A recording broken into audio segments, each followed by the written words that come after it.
এক লোক তার স্ত্রীকে নিয়ে নতুন একটা ভাড়া বাসায় উঠে থাকা আরম্ভ করলো।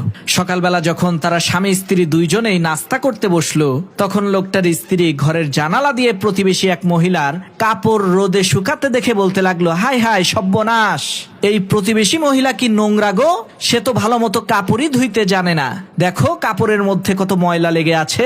এইভাবে সেই প্রতিবেশী মহিলা যখনই তার কাপড় ধুয়ে রোদে শুকাতে দিত, তখনই ওই লোকটার স্ত্রী প্রতিবেশী মহিলাকে তুচ্ছ তাচ্ছিল্য করে বলতে থাকতো, কি অপরিষ্কার বোকা মহিলা, কাপড় ধুইতেই জানে না। এইভাবে চলে গেল 1 মাস।